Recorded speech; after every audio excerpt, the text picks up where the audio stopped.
ಶ್ರೀರಾಮ ಸಮರ್ಥ. July 1. ಇಂದಿನ ಪ್ರವಚನದ ವಿಷಯ ಗುರುಗಳು ಏಕೆ ಬೇಕು.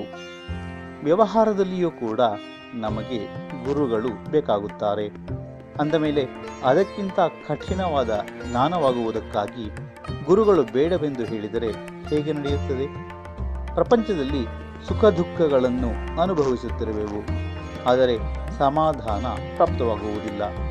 ಅಂದ ಮೇಲೆ ನಿಜವಾದ ಸುಖವು ಯಾವುದರಲ್ಲಿದೆ ಹಾಗೂ ನನಗೆ ಅದನ್ನು ಯಾರು ತೋರಿಸುತ್ತಾರೆ ಎಂಬ ತಳಮಳವು ಯಾರಿಗೆ ಉಂಟಾಗುತ್ತದೆಯೋ ಅವನು ಗುರುಗಳನ್ನು ಹೊಂದಿಯೇ ಹೊಂದುತ್ತಾನೆ.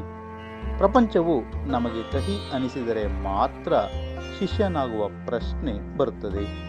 ಕಲಿಯಬೇಕೆಂದು ಯಾರಿಗೆ ಅನಿಸುತ್ತದೆಯೋ ಅವನೇ ಶಿಷ್ಯನು, ಹಾಗೂ ಯಾರು ಕಲಿಸುತ್ತಾರೆಯೋ ಅವರೇ ಗುರುಗಳು. ಯಾರಿಗೆ ತನಗೆ ಏನೂ ತಿಳಿಯುವುದಿಲ್ಲ ಎಂದು ಎನಿಸುತ್ತದೆಯೋ ಅವನೇ ಗುರುವನ್ನು ಮಾಡಿಕೊಳ್ಳುತ್ತಾನೆ.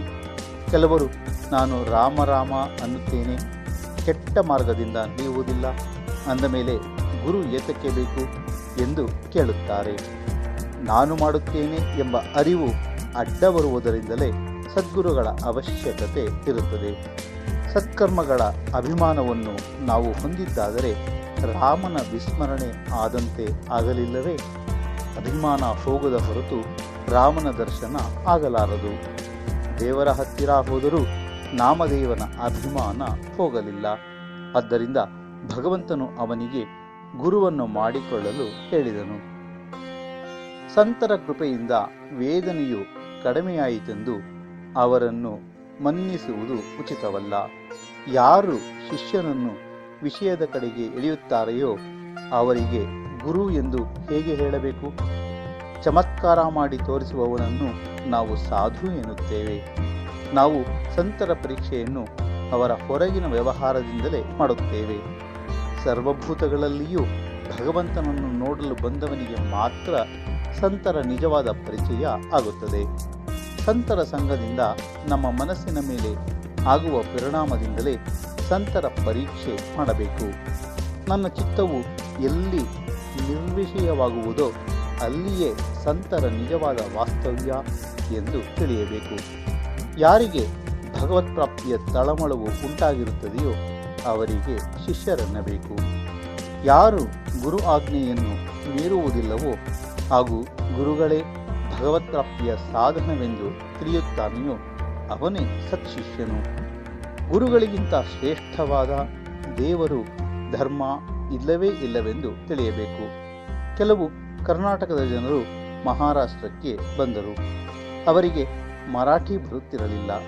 ಅವರು ಒಬ್ಬ ದ್ವಿಭಾಷಿಯನ್ನು ಕರೆದುಕೊಂಡು ಅನೇಕ ಸ್ಥಳಗಳನ್ನು ತಿರುಗಿದರು.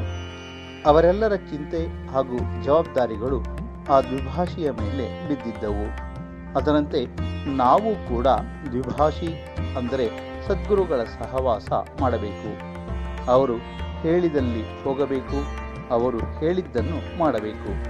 ಅಂದರೆ ಭಗವಂತನ ಪ್ರಾಪ್ತಿ ಆಗಿಯೇ ತೀರುತ್ತದೆ.